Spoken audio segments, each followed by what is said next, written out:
All right, friends, here we go. We are on exam 6.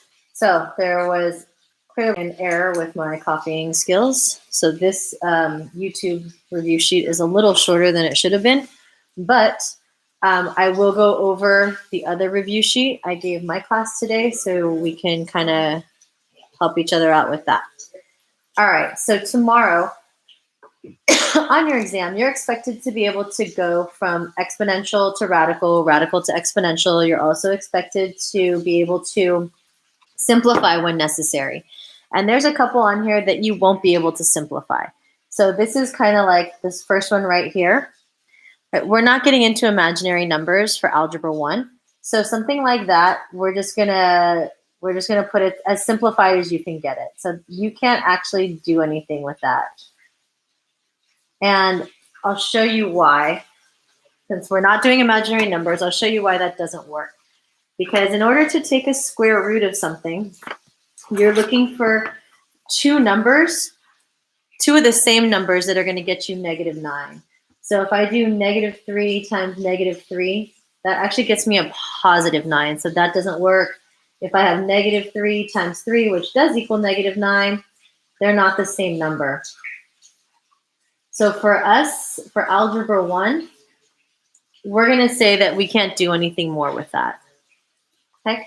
That is not the same as this guy right here, the cubed root of -8. So with the cubed root of -8, let me zoom in a little bit for you guys.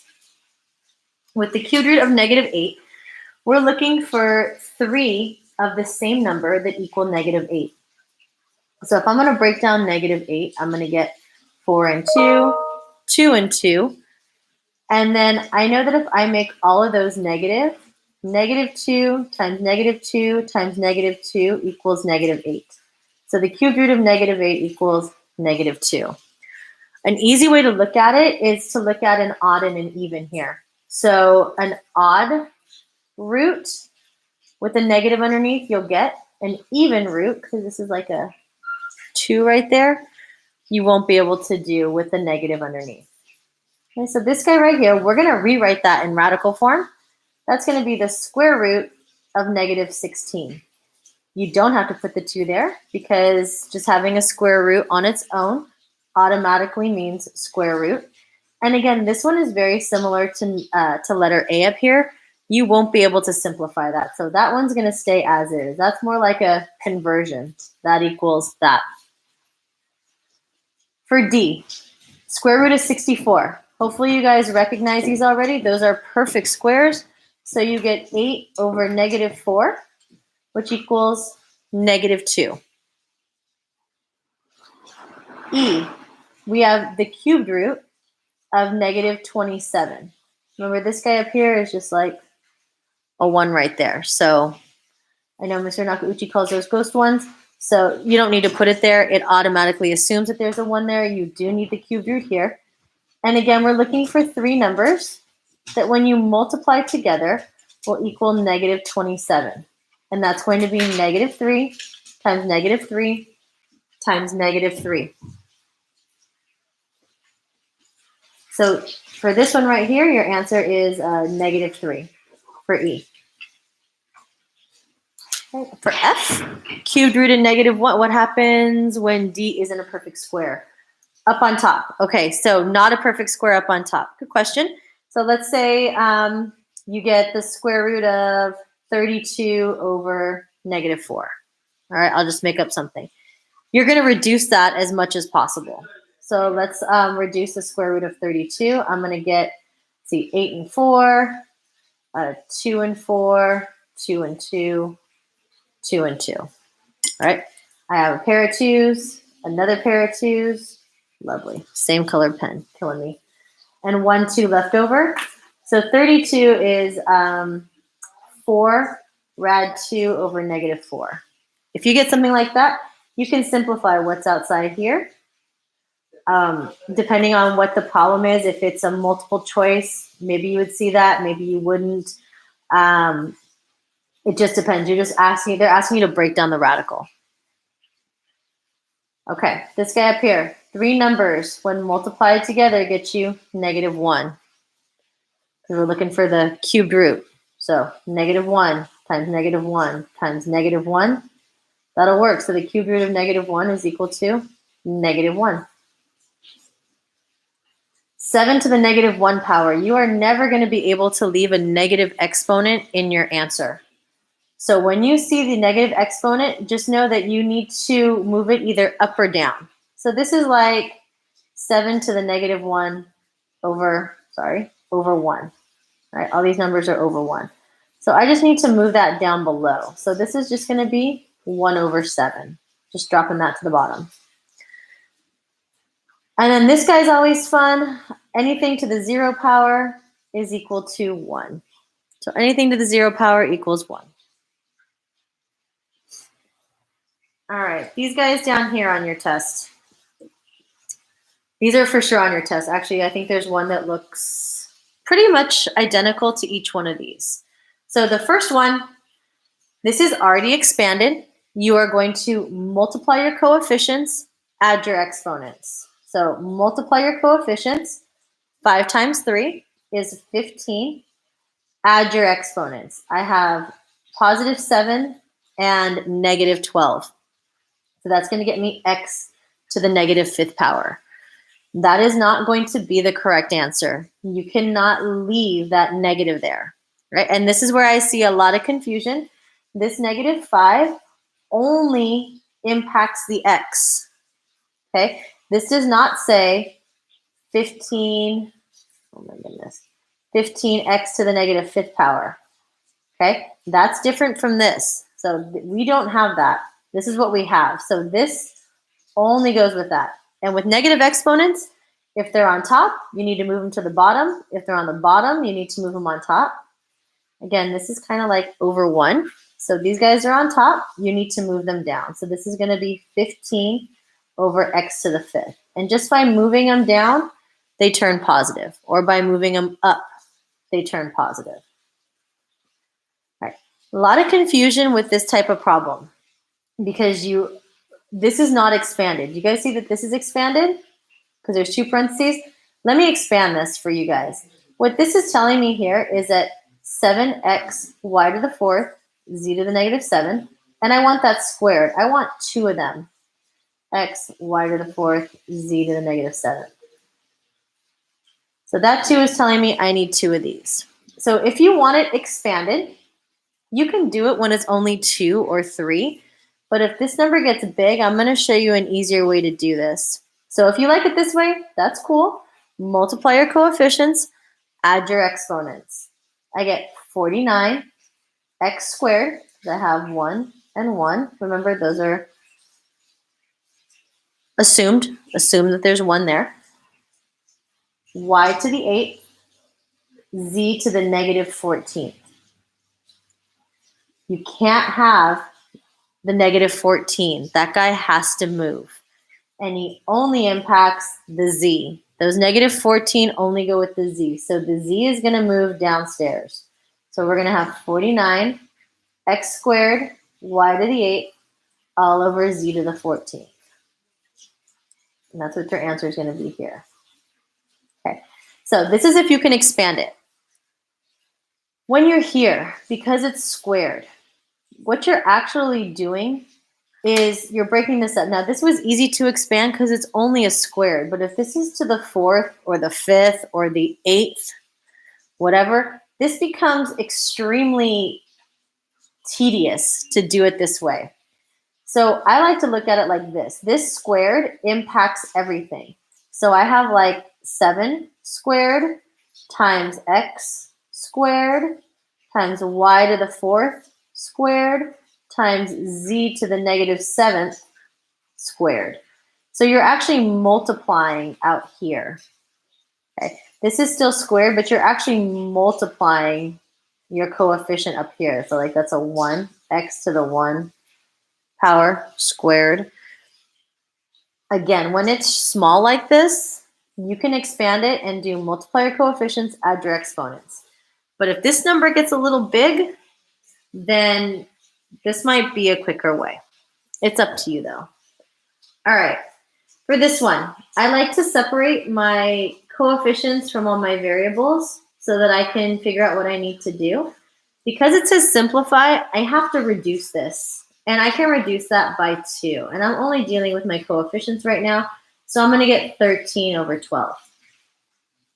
That's the first part. I have -4 on the bottom. I have -7 on top. I have to switch both. So this one's going to be x to the 4th on top, x to the 7th on the bottom. Okay, you have no more negative exponents, but you still haven't simplified. You got to get rid of these. So I'm not sure how everyone else has taught these. I like to teach it as the top and the bottom. So who has more, the top or the bottom? The bottom has more. How many more does it have?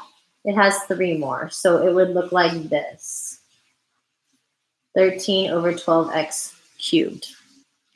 Okay. If you would prefer to expand all of it, when I first teach these, I like to kind of write them out. I have 4 x's, I have 12, and I have 7 y's. 5, 6, 7. 7 x's down there. And then I can just cancel them out. I still have 3 left on the bottom. So it's really just a matter of what works for you. Okay. This I like in the beginning, but if you can see, like, you're not really subtracting because 4 minus 7 would be -3. But if you can just say, who has more, the top or the bottom? Well, the bottom one has more. How many more does it have? It has 3 more. I know it goes there. So that is your complete answer. If these are worth 2 points, this would get you 1 point. This would get you the full credit. All right, breaking down radicals. Let's break that down.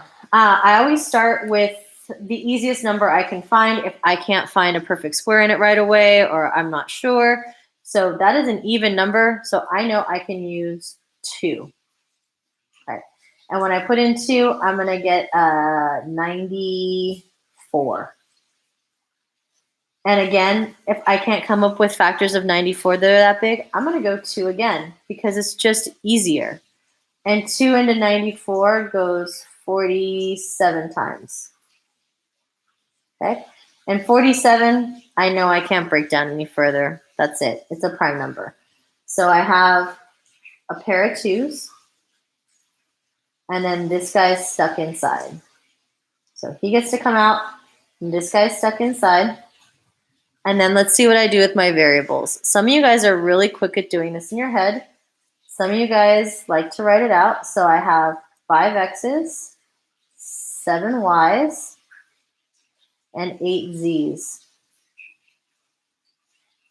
And I'm looking for pairs because remember I'm looking for the square root. So I've got a pair of x's, another pair of x's. That guy's stuck underneath. I have 1, 2, 3 y's. That guy's stuck underneath. And I have 1, 2, 3, whoops, I have 8 z's.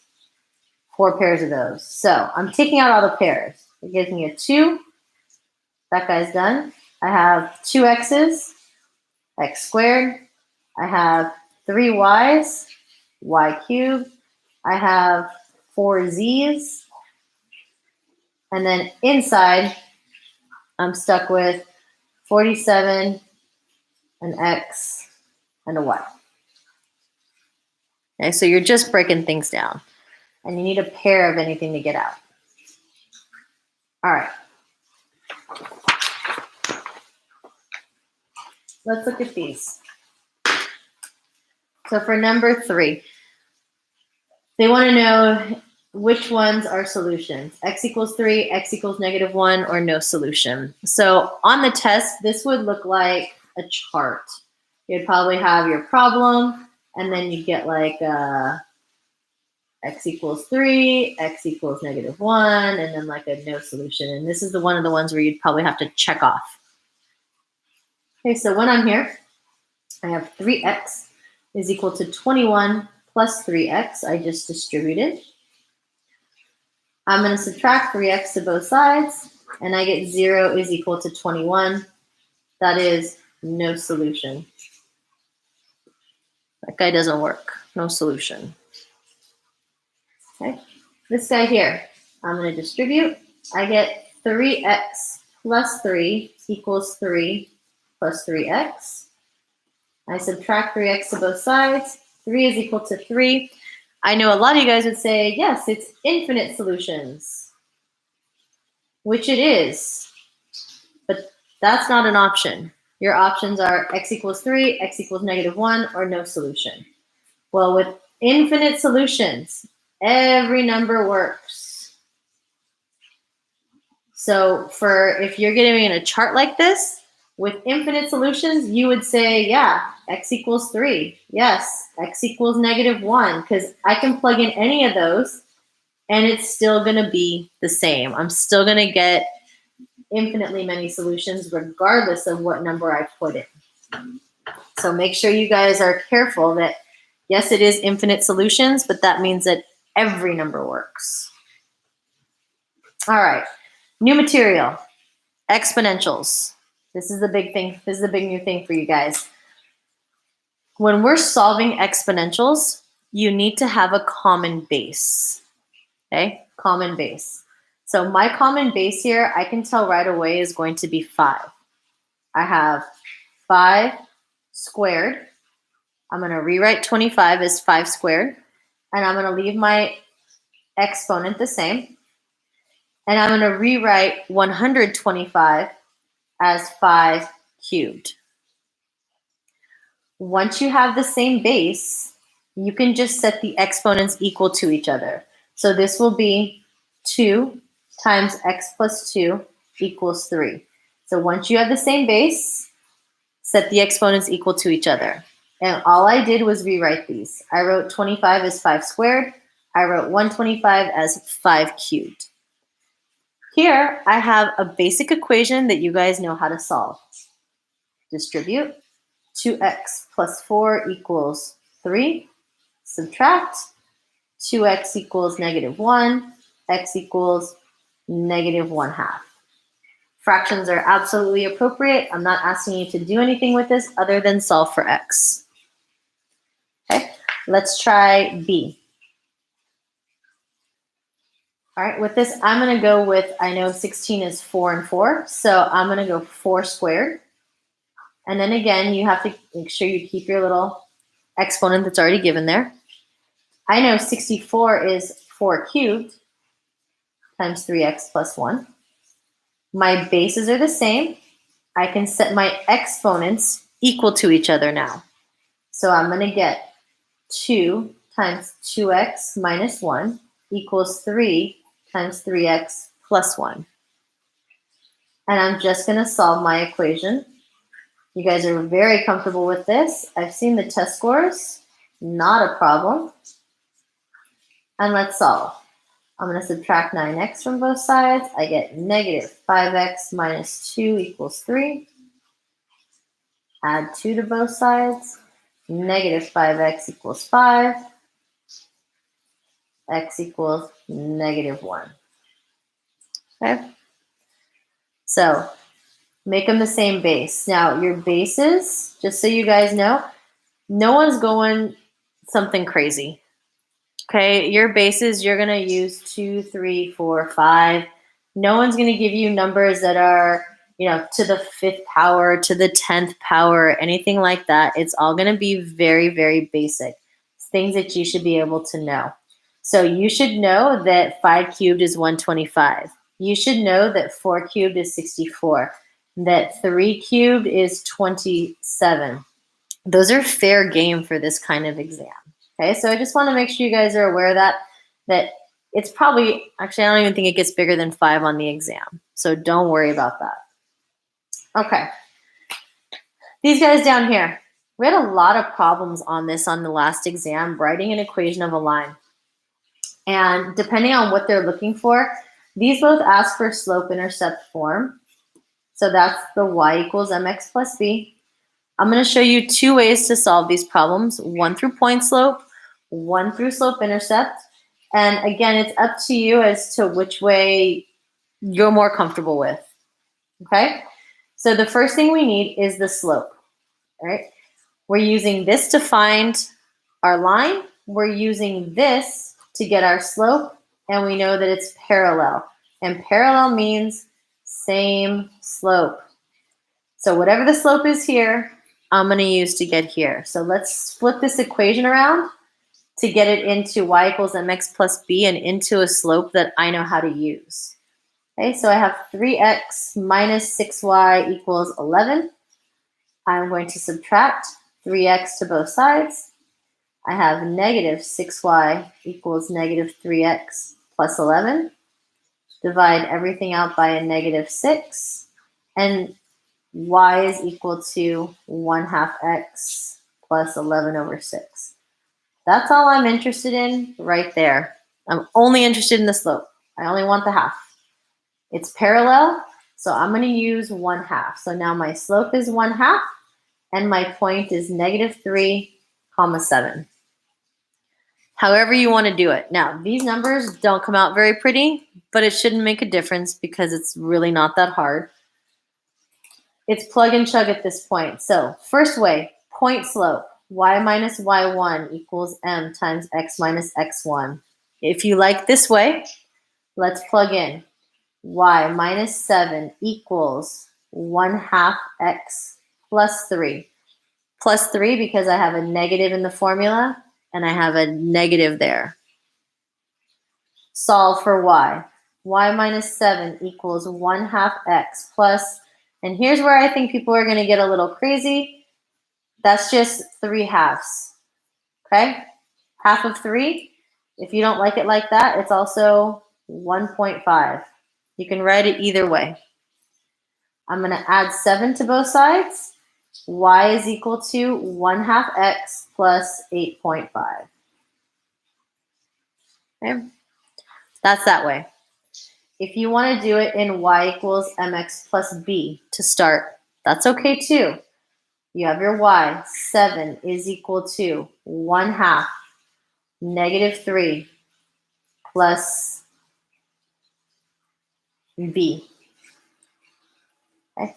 Half of negative 3, 7 is equal to negative 1.5 plus b. I'm going to add 1.5.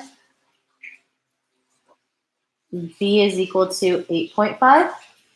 Now I haven't written the equation, I just solved for b, but y is equal to 1/2 x plus 8.5. Same thing, just two ways of going about it, your choice. Okay, number 6. You want the equation of a line, same idea, same steps, same procedure, only you need it perpendicular. Okay, and perpendicular slope is the opposite and the reciprocal. Opposite and the reciprocal.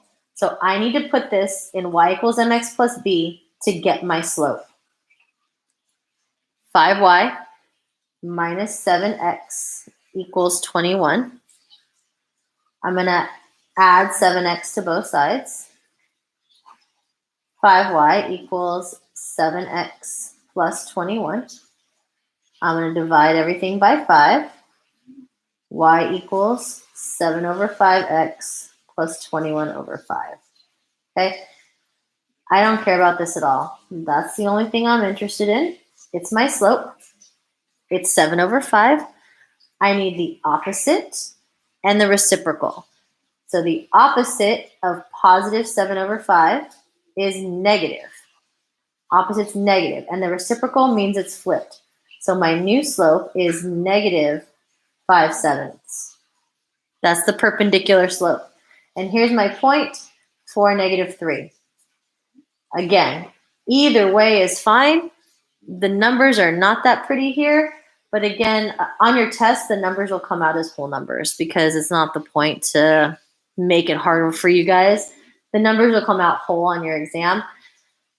These are just ones that we make up. So sometimes they work out, sometimes they don't. And I know that's a little bit frustrating for you guys when you have to deal with fractions more, but I think you guys should be able to handle it. So y minus y1 equals m times x minus x1. If you like to solve it in point slope first, I have y plus 3 equals negative 5 over 7 x minus 4.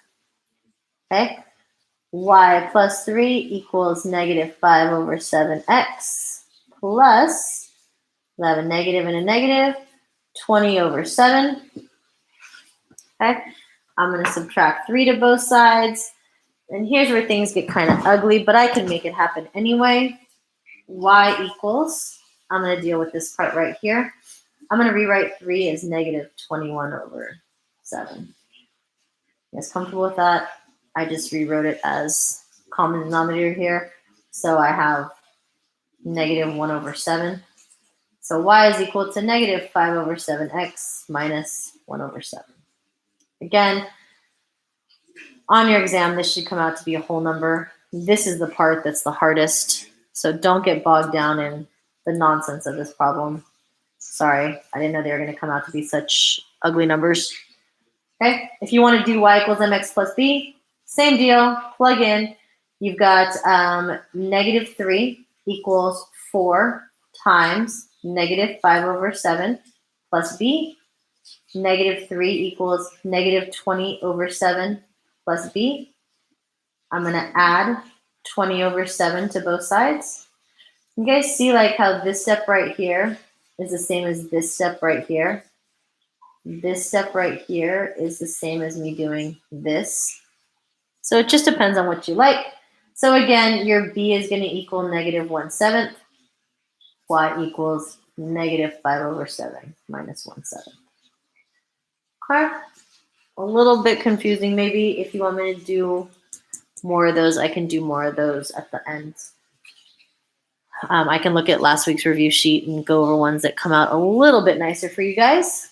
Okay, here's where I screwed up and copied the wrong page. So let's just go to the back, and then I'll do some extra problems to help you guys out. This one, write an equation of a line passing through these points.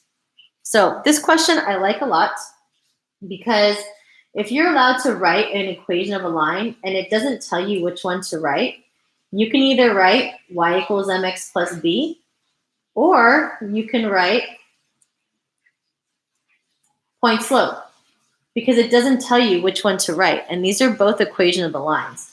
So the only thing you have to do is find the slope. Find the slope. So that is your y2 minus y1 all over x2 minus x1.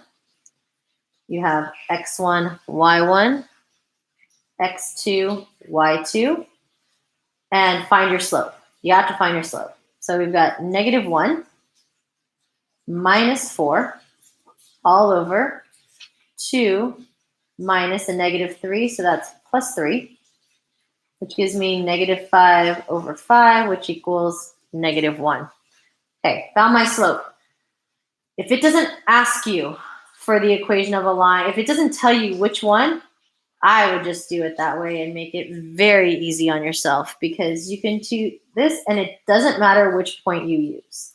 Okay, so we're still writing equation of the line, but it doesn't matter which point you use. So I could write it, I'll just use the first one. Y minus 4 equals negative 1 times x plus 3. I just wrote an equation of the line. That's it. I just plugged in. You could have used this point too.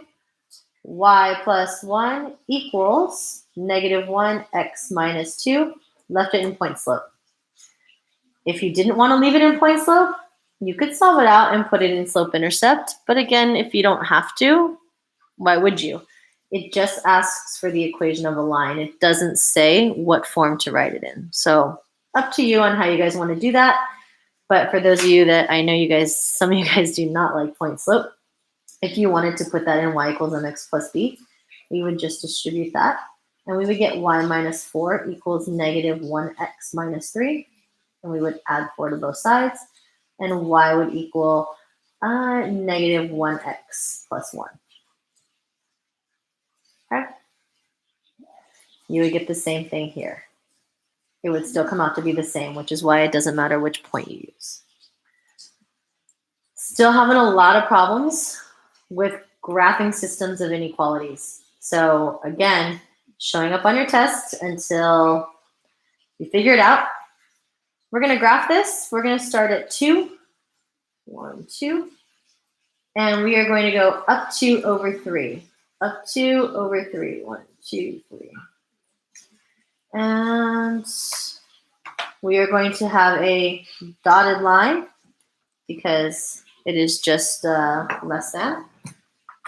And let me go here. That is in the absence of a ruler. Straight edge works. Anytime you have an inequality, you have to shade. Have to shade an inequality. So I'm going to pick a test point. I'm going to use 0, 0 because it doesn't go through the line and that's the easiest. So when I plug in 0, 0, I'm going to get 0 is less than 2. That is true. That point is right here. So I'm going to shade down this way. This guy, got to put him in y equals mx plus b.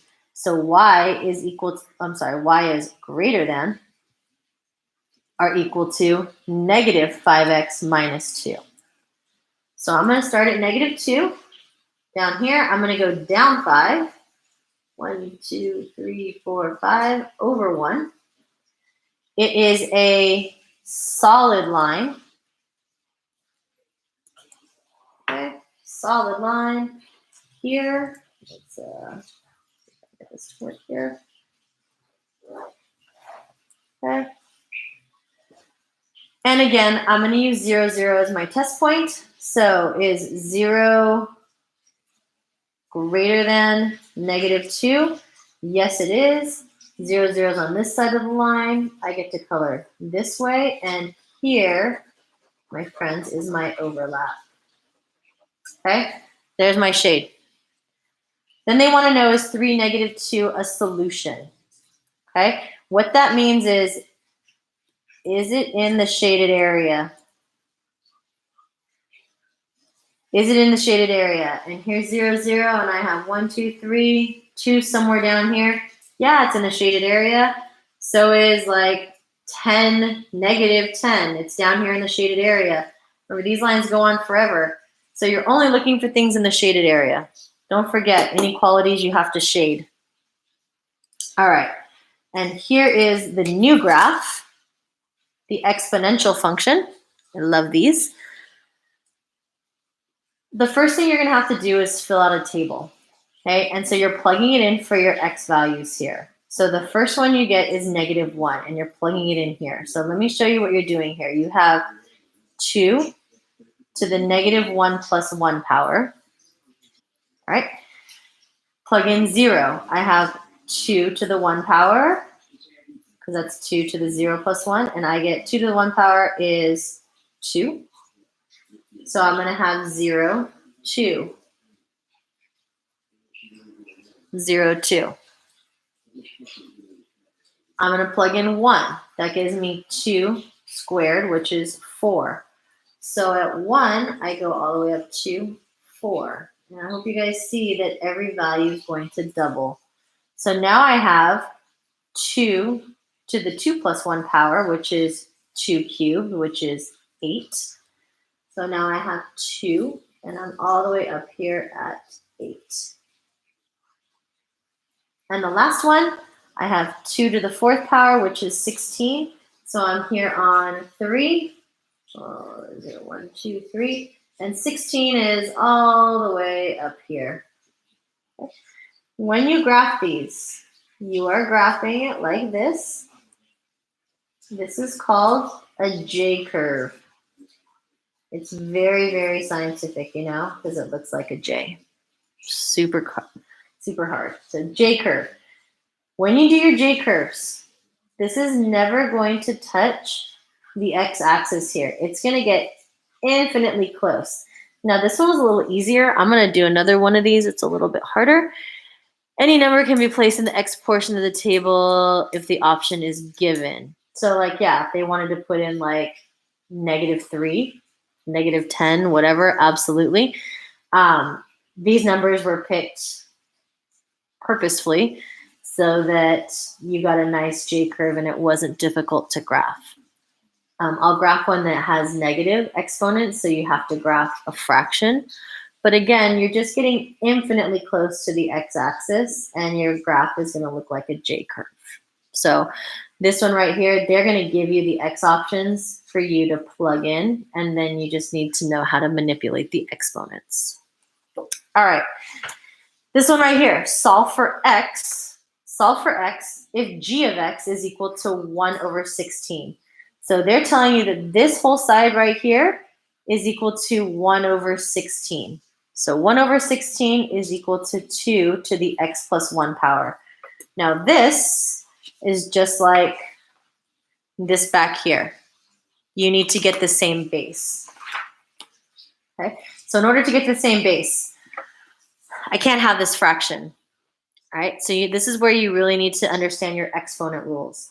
I'm closer now because I got rid of that fraction.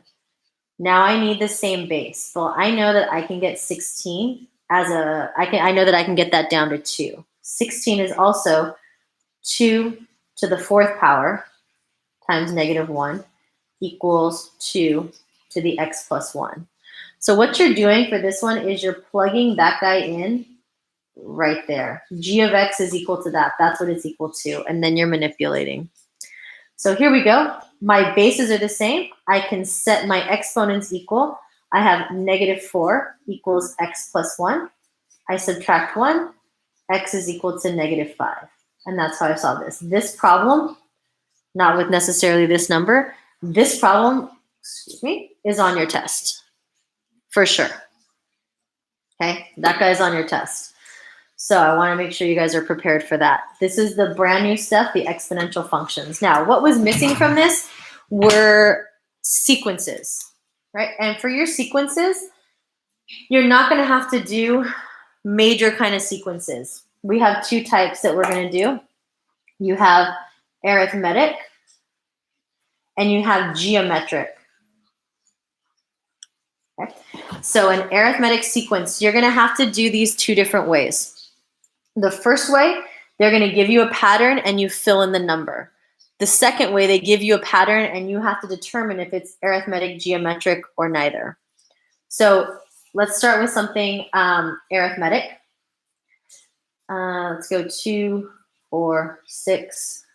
Okay. Sequences are addition and subtraction. So anytime you add or subtract to get your pattern, it's arithmetic. So if I had something like this, 4, 1, minus 3, minus 2, minus 5, minus 8. I'm subtracting 3 each time. And because I'm subtracting 3 each time, subtraction is arithmetic. Okay. Geometric. Geometric is multiplication or division. So what that looks like, let's start with 1, 4, 16, 64. I'm multiplying by 4 each time. Okay, I've multiplied by 4. It's the same number over and over and over again. I'm just multiplying. So when you multiply, it's geometric. The division one, same kind of deal. If I get, let's go 124. Okay. To get from here to here, I divided by 5. To get from here to here, I divided by 5. To get from here to the next one, I'm going to divide by 5. So anytime that you're multiplying or dividing, it's a geometric sequence. So again, this is very basic. You're going to get problems that look like this. They'll give you like 3 numbers to start, and then they'll ask you to find the next 2. You're going to get a chart where they will give you the sequence. So they'll give you some kind of sequence, and they'll ask you, is it arithmetic, geometric, or neither? And then you just have to check off which one it is. Okay? So that's that for the sequences. I know that's going to be on your test. I know that, let me see. Grab the other review sheet that I have. Here's the other review sheet that I gave from my class. And I already did some of those problems. These are just finding equation of lines. For this one right here, number 12. So this is what I'm talking about for arithmetic or geometric. You're given these and you just need to fill in the blank and tell me if it's arithmetic or geometric. Okay? For number 12, still having trouble with these kind of things. For this, the easiest thing to do, if you can't graph it and look for the shaded area, you're just plugging this in for X and Y. So when you plug those in, they have to be true for both. It has to work for both or it's not true. So when you plug it in, if I plug in a 3 for X and 0 for Y, I have 6 is greater than 3. That one works. I have to plug it in for this one too.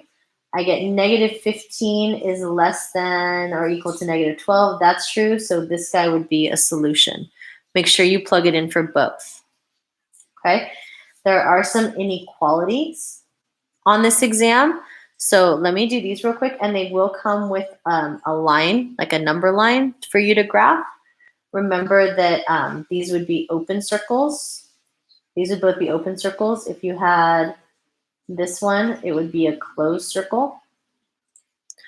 Remember, when you multiply or divide by a negative, you have to flip the direction of the sign. Oh, this one, actually, you're just solving for X. So let's do this. I've got negative 10 plus 2x is less than 6. So I have negative and a negative. So I'm going to add 10 to both sides. I have 2x is less than 16. Zoom that out. X is less than 8. So on a number line, that would be 8. Open circle on 8. X is less than, going that way. So those are going to be, I think those show up again. Fractions still coming up on an exam in a review part, so get your free points for knowing your 5th grade math. This is a fun problem. I think that there is a problem like this on your test. These are fun. You have a bunch of different ways to go about these. So tackle it one by one. This guy right here, the square root of 16, you guys can see that that's 4. Minus the cubed root of 8, that's 2. And then this one's always fun to rewrite. That is the cubed root of 64 squared.